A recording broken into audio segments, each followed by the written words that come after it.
Welcome back to the Headway Podcast. I'm Shane, your host, and joining me is co-host Rachel. Hey everyone! In our last episode, we introduced you to the essence of Headway.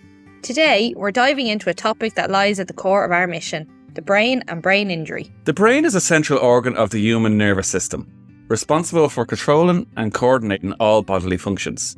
It is located in the head and protected by the skull. Comprising billions of neurons, the brain facilitates cognitive processes such as thinking, memory, emotion, and perception. Divided into different regions with specialised functions, the brain plays a crucial role in maintaining and enabling complex behaviours. Brain injury refers to damage or trauma to the brain that disrupts its normal functioning. Injuries can be classified as either traumatic, resulting from external forces like accidents or falls, or non-traumatic, arising from internal factors such as strokes or tumours. Brain injuries can range from mild, causing temporary impairment, to severe, leading to long-term or permanent disability. Common symptoms include headaches, cognitive difficulties, memory loss, and changes in behaviour. Rehabilitation and medical interventions are often necessary to mitigate the impact of brain injuries and promote recovery. Before we explore the complexities of the brain, let's introduce our incredible guests for today. Each one brings a unique perspective to the vital discussion. Now, let's hand it over to our guests to share their insights into the fascinating world of the brain and its complexities in the context of brain injuries. Hi, I'm Linda. I've come to Headway slightly late in the game. I had my injury 42 years ago. Headway has been amazing. They've opened new doors for me that I didn't know were there. Hello, my name's John. I'm 40 years of age. I had a bad car crash 16 years ago, which resulted in having to have brain surgery, which affected my life, good and bad. I have had amazing help off my family, amazing help off Headways Ireland and ABI Ireland. Hi, my name is Des. I have a brain injury which manifested itself when I was 29. Hi, my name is Eimear. I'm 35 years of age. I had a stroke at 34. With the help of Headway, I've had great support in my recovery journey. Hello, my name's Seamus, Coyle. I have something called a cavernoma, which most people don't know what it is. That bled, and I ended up with hydrocephalus or fluid on the brain. I was treated for that, and I have a shunt in my brain now at the moment. So I've been in Headway for the last couple of years, and yeah, it's been great. And the podcast is even better.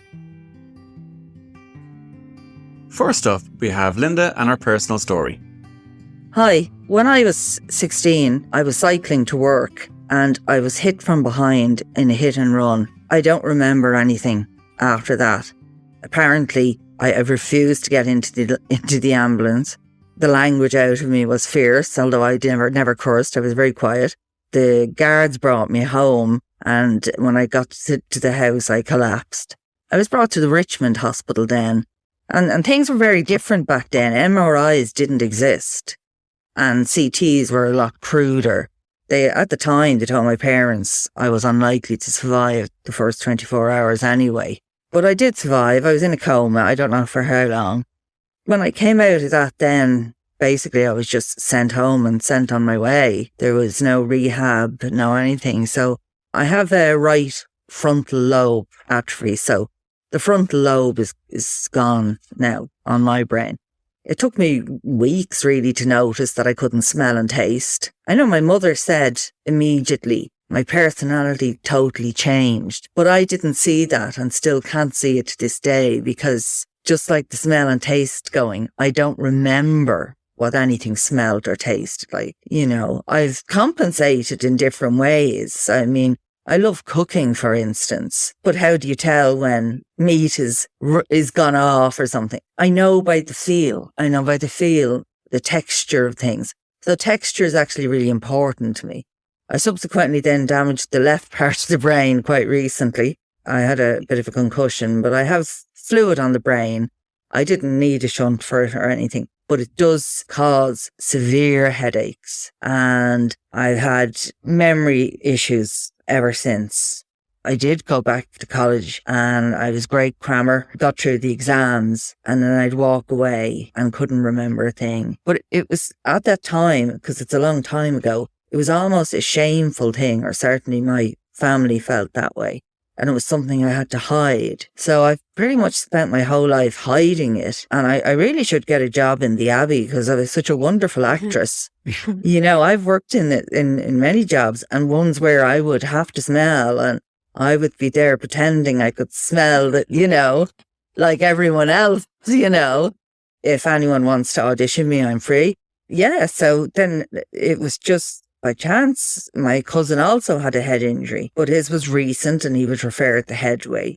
And he said to me, you really need to go to Headway. I applied and I did, and it's just made really a very significant difference to me. I've always felt different, I have to say, since it. Like if I'm standing in a supermarket queue, I feel different than everyone else. And it makes such a difference being here with people who are the same. I ended up with no filter, to the extent that my daughter a number of years ago got cancer and she was in hospital, and I was staying with her in the children's hospital.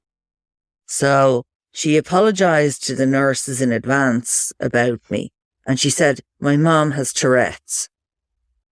You know, again, I've struggled to control that, to try not curse. And I'm not bad at that, but I do say inappropriate things, you know, and I do say the wrong things to people. And it's a hidden injury. Nobody can see it. And so nobody understands. It's kind of a lonely place to be in, you know? So welcome to the club. Yeah, welcome to the club.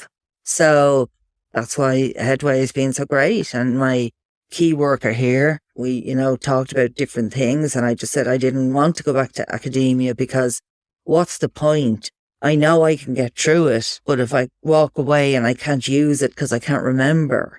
I said I always wanted to learn how to weld, and he helped organise that for me. And last night I passed my first welding exam, and I know that I'll remember, because it's something I do with my hands, to weld for the rest of my life. So yeah, so I'm building, I feel I'm only starting to build a new life now, really, and getting to know the new me, because I don't remember what the old one was.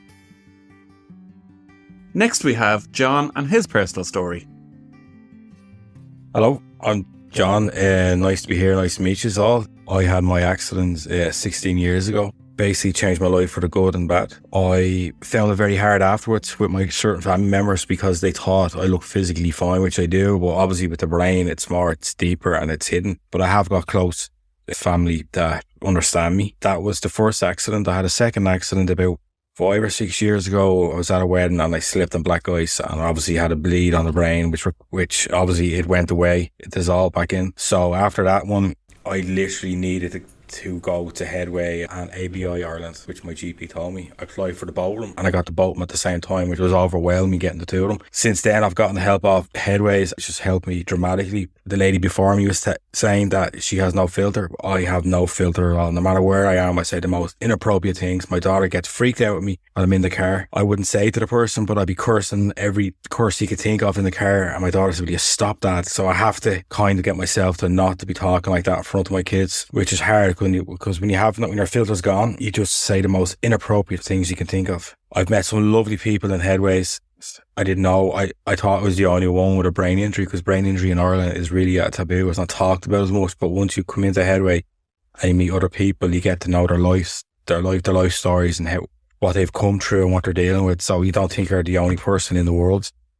I don't know anybody else here, but like with me, if I'm having an episode, not an episode, like if something's not going well, you're throwing a tantrum. It's like, for me, how to put this into context, me is like, you have Bruce Banner, then he goes to the Incredible Hulk, and then he goes to the Red Hulk, where there's no reason.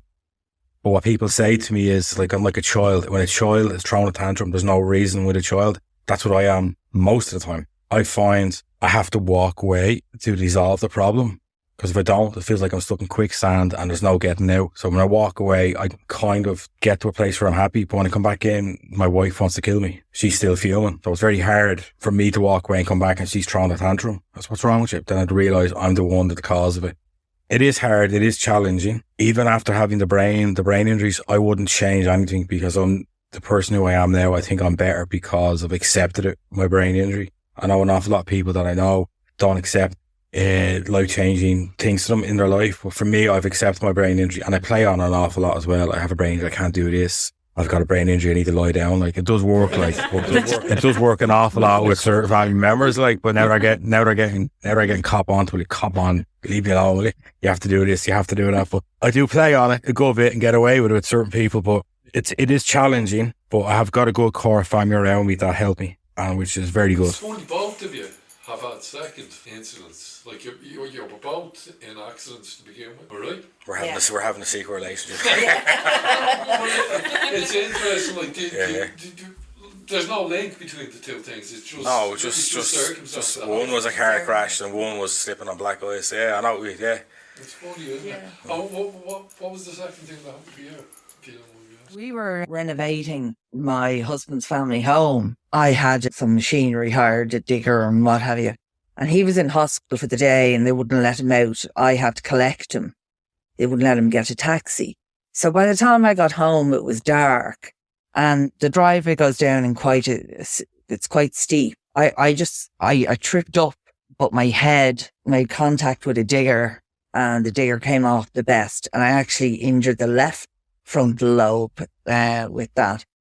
But I'd like to say I get those rages, but Jonathan put it very eloquently there and explained it very well. Like, they happen for no reason. No reason at all. You just explode. Nobody has to say anything.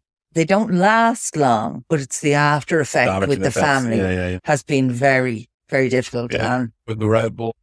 Yes, yeah. And I have to say, only that my husband's a saint. You know, I definitely... Can I just make a comment on that? Yeah. There's I'm not sure where it's located, right? But there's a thing called a read room, right? And it's located at Coyle, right? And it's a place you go and you go into and you spend half an hour in it and you go and you can smash as much stuff up as you can. I'm not saying you go there every time this happens to you, but it might be something to treat yourself to that nobody's going to judge your age. Yeah.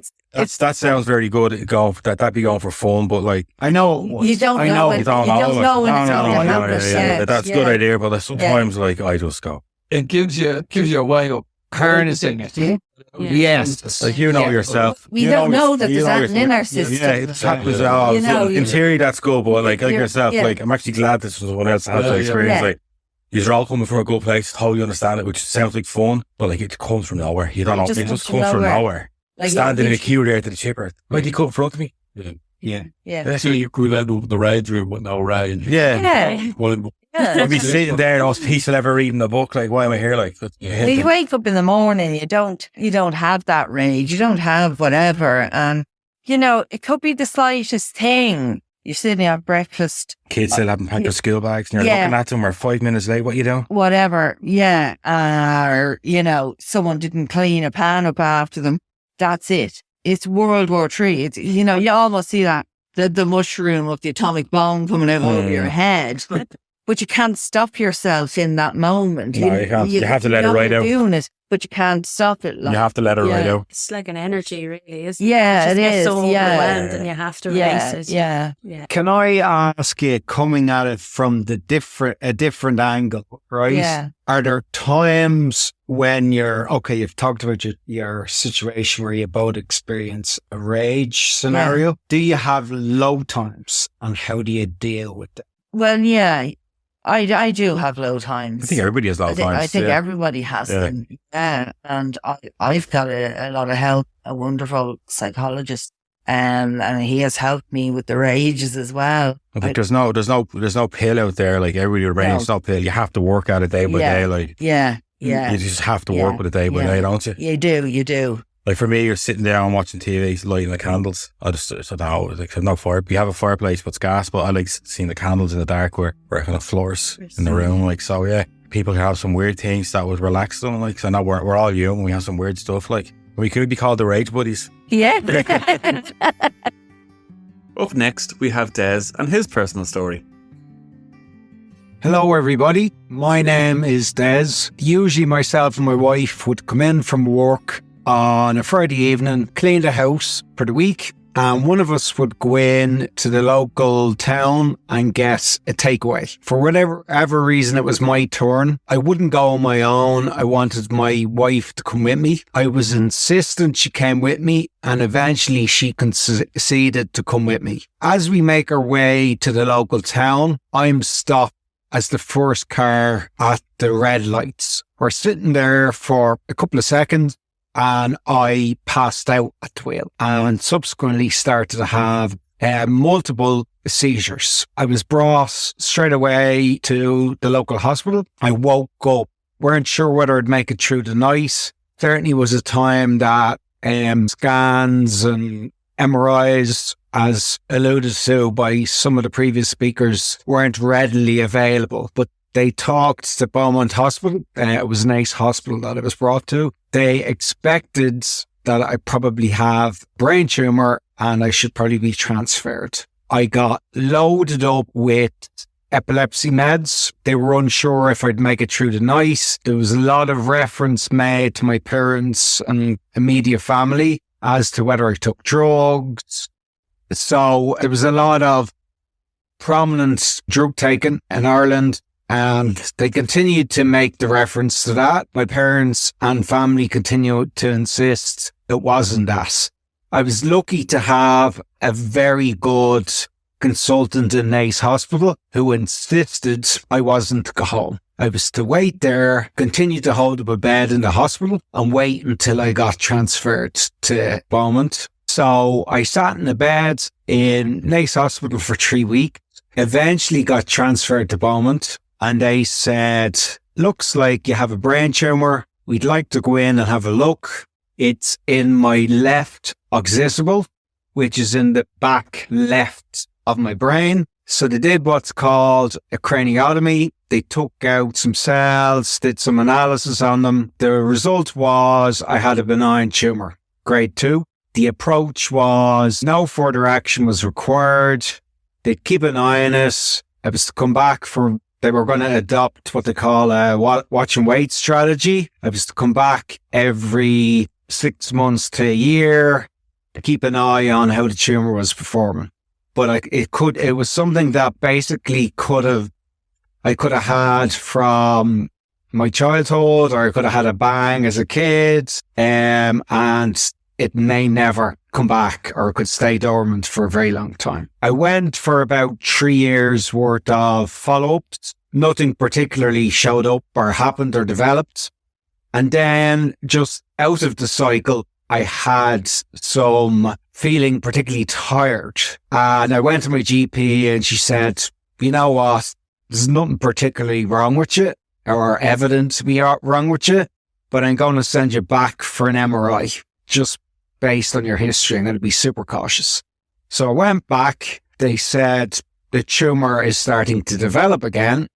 So we want you to come in and we want to do a second craniotomy in the same area. The good thing with the brain is if your cancer or your event starts in the brain, it can't get out. It can get in, but it can't get out. When I went and the tumour and the results back from the tumour were the grade of the tumour is upgraded and it's now a level 3, and we need to do radiation treatment. It was like, the good news is it's not going to be anywhere else.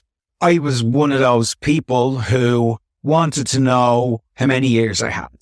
As I went into the room, I knew the news wasn't good. I went into the room and they said to me, there was the nurse there with a box of tissues. The consultant was there, stone-faced, because that's the way they have to be for the job they do, to tell me that my tumour had increased in grade and they needed to do follow-up treatments in terms of radiation. So the radiation was done in 2010. We went through the same process in terms of scans, reviews for many more years. No problems, no further development, all good. Then in 2022, again, started to feel very tired. Outside the cycle, I started to have weakness on my right side. I went to my doctor. He did check my obs. He said, nothing is wrong with you. That was on the Tuesday. By the Friday, my whole right side was limp. I could still move, but I had a limp. I had a draw on my right-sided lip. I was speaking with a slur. It looked like a stroke. I kept saying to my family, I'm fine. I went to the GP. He said, you're okay. You just need some bed rest, time away from work. So he signed me out for the week. My family convinced me to go to the hospital. And I said, the only way I'm going to the hospital is if I go back to Bond. I don't want to go to Tala, which is where I would have been brought if I had went to the ambulance. My reasoning being, I wanted to sit in front of my consultants and look them in the face and know what was going on. It turned out, after 3 weeks of investigation, there was no problem with the tumour, but my brain was filled with fluid. It wasn't the usual conditions that might cause that, like encephalitis or other similar conditions. It turned out on consultation with the SMART clinic in the US that I had a condition called SMART. And SMART stands for stroke-like migraine attack following radiation treatment into the brain. And this condition affects 100 people in the world. Bit of a shock to the system. Turns out it's reversible if you really ramp epilepsy meds to a ridiculous level, and you add in some other additional treatments on top of that. The result, from my life perspective on an ongoing basis, is I am crippled with tiredness and energy levels. I can't read. I struggle with speech after a period of time. I'm probably fine in the morning. Become the afternoon, I really find it hard. I could speak, but it's probably the frequency of it or the timing of it or how quick you could speak is really affected. I can't read. I can't write. I'm a trained accountant. I just can't function as that anymore. So I'm really can't go back to work. I'm at home. I'm isolated a huge amount of the time. I was introduced to Headway very recently, not through any of my previous events, but as a result of my SMART condition, which I had once in the summer of 2022, and I had a second time at Christmas in the same year. I'm now coming up to 13 months without an event. I'm kind of very unique. The only case of this in Ireland, but certainly the impression and the understanding of my team is as people live longer and longer with cancers, these events are gonna occur, and the understanding of what the likes of radiation does to your body will be more understood. At the time I was told I had 6 years. You could make the argument I've had double that and more, and I should be happy about that, but I'm not. I have a young family. Previously I would have been happy to be there for seeing them starting school and all that. Like us all, we're greedy. I now want to see them go to college. I want to continue to see them progress through their lives. And equally, for me, I want to find something that I can really focus myself on. And I've targeted sport, something that I have a huge love in. So that's my story. Were you dealing with the same team who used the radiation? Focused on the tumor, right?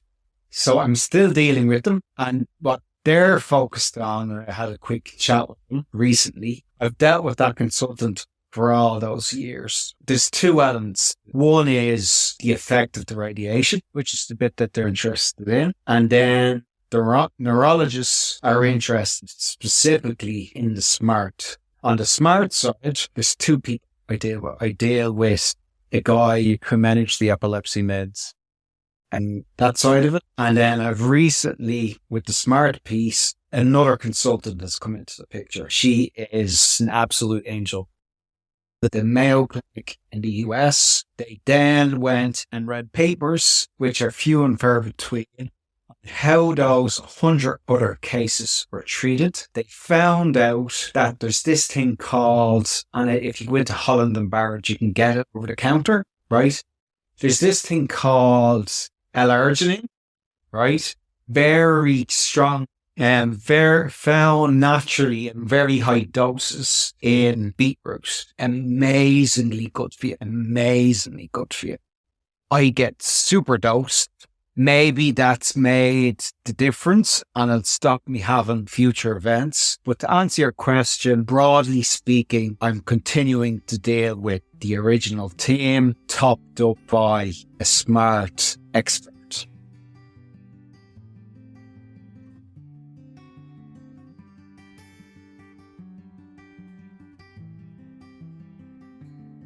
Up next, we have Eimear and her personal story. Hi, I'm Eimear. In August 22, I had a massive stroke. It was a middle cerebral arterial stroke, which a right-sided stroke, which is the biggest artery in your brain. So basically what happened was in the morning, I got up, I was making tea, I was cleaning the house, normal stuff. My dad called in for a cup of tea, which is very, very unusual. He never calls in for a cup of tea. I was at home with my 15-month-old baby, and I just got a piercing headache. All of a sudden, a really, really bad headache. And within seconds, I lost the feel in my left arm, my left leg. I lost my sight. I was trying to get to the sitting room to sit down because I didn't feel well, but my eyesight went, so I actually walked straight into a wall. My face drooped. Everything just went within seconds. I could feel ringing in my ears. So my dad called an ambulance immediately, and I was brought straight to Naas and transferred straight to Beaumont from Naas to have a thrombectomy. The thrombectomy was partially successful. The clot was so big they only retrieved part of it. So to this day, I still have part of the clot in my brain. At that time, the artery actually had narrowed to 75%, has since recovered to 40%, which is quite good.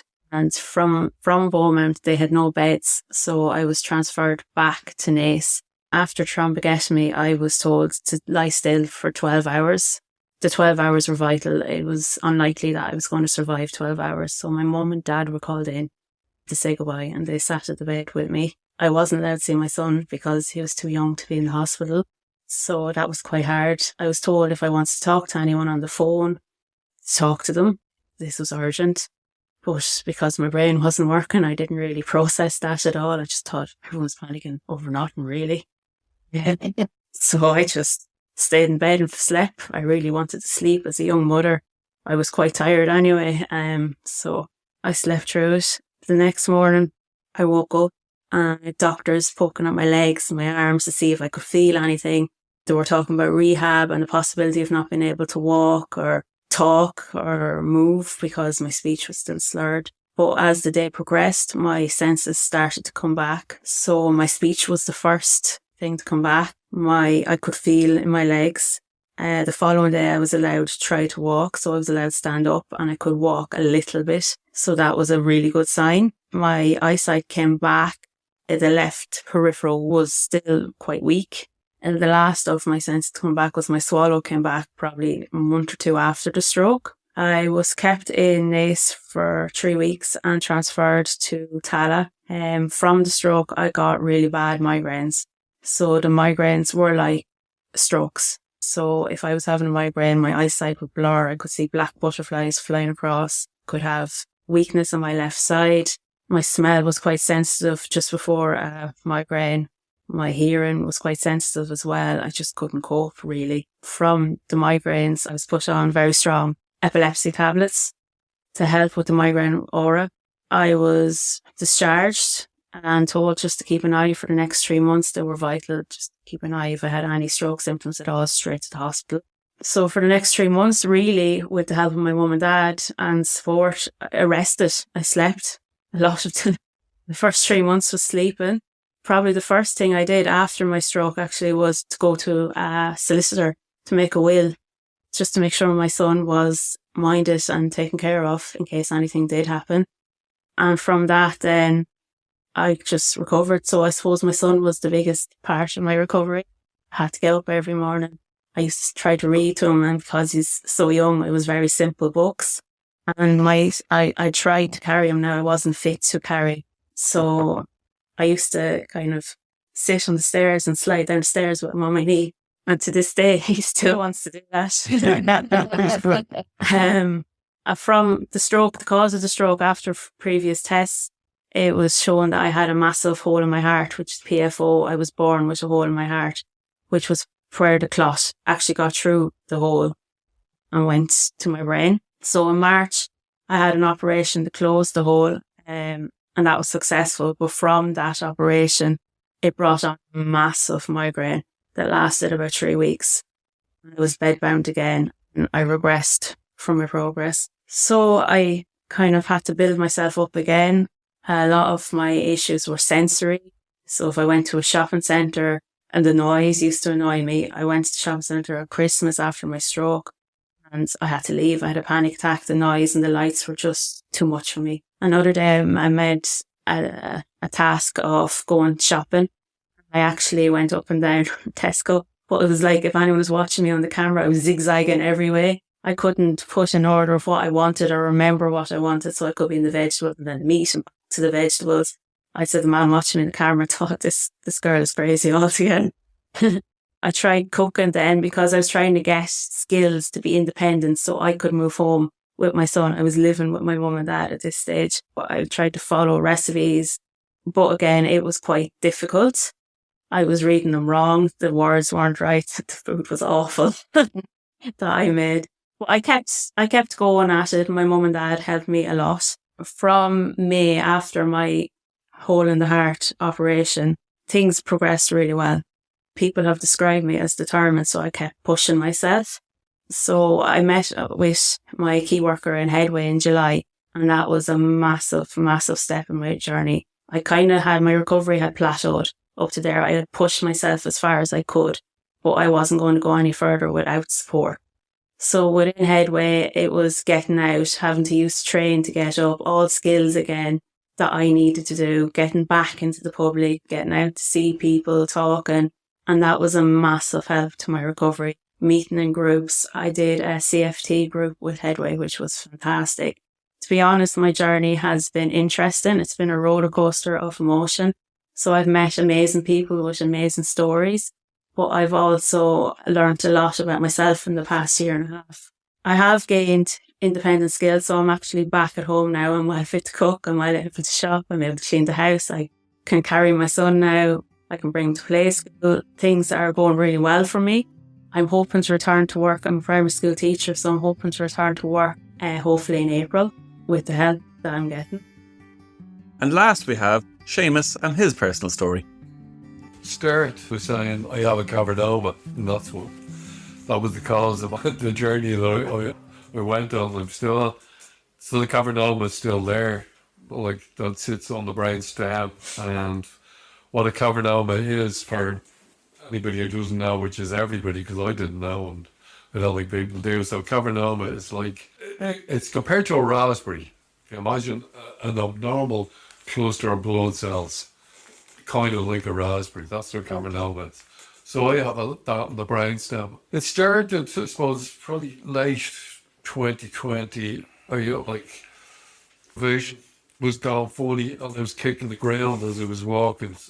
I thought, my initial thing was, I thought it was my eyesight. I went to the Hermitage, I checked out there, Chocolate saw me just completely treated as eye-related. And so, well, listen, doing something about it, but he referred me on to an ophthalmologist, and he took one look at me.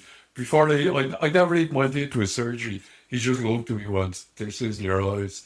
You need to see a neurologist. It's your brain. Come on, okay. So he gave me a referral to a neurologist in St. Vincent's Hospital, who I went to see shortly after. It was kind of amazing though that he knew that. So he's like, I still think about that. It was amazing. Like, this guy he knew what he was doing so much in relation to eyes that he was able to go, it's not your eyes, you know. So anyway, I went to see the neurologist. I got an MRI done, blood samples and all that. And once the results of the MRI came back, I got a diagnosis in St. Vincent's Hospital and was told I had a tumour. So that obviously wasn't good, and I was very worried. But they referred me from Vincent's out to a neuron specialist in Beaumont Hospital, because that's where they deal with all the brain stuff mainly.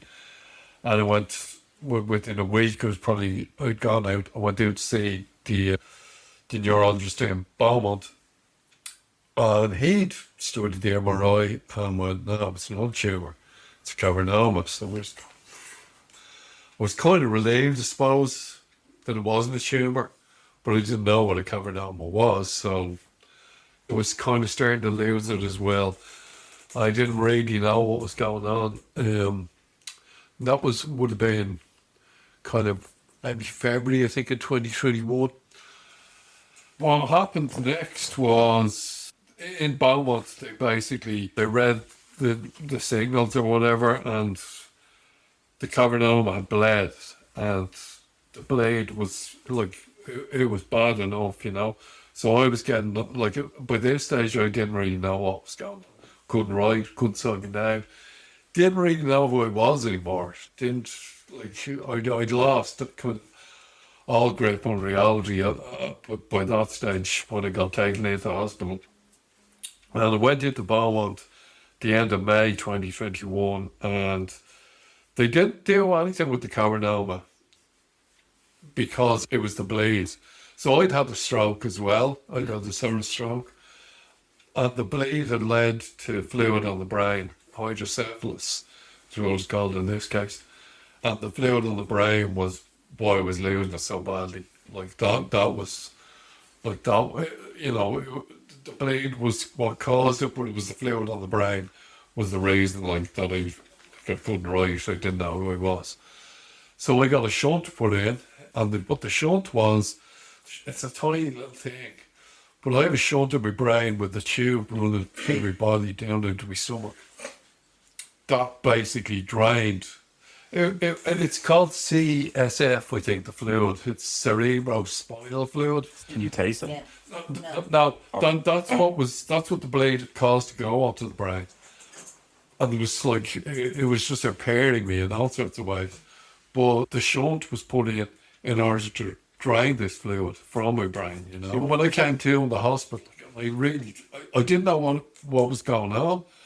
What I thought was completely different to what was actually happening, or to what had happened. I thought they'd fix my eye, and I was going, great. And they knew who I was again, Great, this is brilliant, I'm back. So I was in the hospital for probably a week and a half, and then I got ill. I put it down to adrenaline. Initially, I thought I had to go and see the doctor then and kind of check in there, and I wasn't going back to work, but I thought I'd be back at work, and I'm still not back at work. I thought I'd be back to work within a couple of months, I thought it was fine. I didn't really realise what had gone on or what was in store for me, I suppose. So Can I just comment there in general, right? Because having this, I'm kind of at my third juncture of events, and obviously afterwards go back to work, right? So after I had my tumours, I went back to work very quick, right? Did you, yeah? Because you want to get that normality back, right? So it was kind of 6 weeks or so after dealing with a brain tumour. It was just ridiculous stuff, right? And I remember the second time after having radiation treatment, I just couldn't do it. I suppose my general comment, particularly to you guys who are thinking of going back to work, is I wouldn't rush that. I would not rush that process. No, I think you're right. Yeah, take longer. You will not be time for it, and you certainly will not be there for your family if you go too quick. As we wrap up this enlightening discussion, let's hear some advice from each of our guests. If something does happen to your head, don't be afraid, because it's all going to be very new and very strange to you, and it'll take a long time to realise what has happened. Follow on to that as well, just your head is everybody plays sports, physical sports, and sometimes people have a head injury and just kind of put it down as a headache, but go get it checked out because you never know what's going to happen. Your heart is brilliant to pump everything in your body, but your brain controls everything, your speech, your life in general. Generally, I would say if you feel unwell, everybody knows their body the best, despite what the doctors might think. You know your body. If you feel unwell, get it checked out. All the best. My advice would be, if you're recovering from a stroke, just to rest, take your time, and have a good support system around you.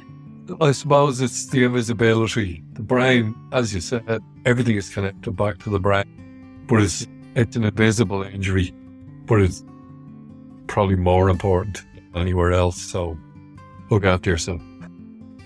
And that brings us to the end of today's journey into the brain and brain injury. The brain is such an incredible organ, and hearing our guests share their experiences and insights adds a whole new dimension to our understanding. Definitely. A big thank you to our amazing guests for joining us today and sharing their valuable perspectives. And of course, a heartfelt thank you to our listeners. Your curiosity and engagement make this podcast possible. If you enjoyed today's episode and want more, don't forget to hit the follow button.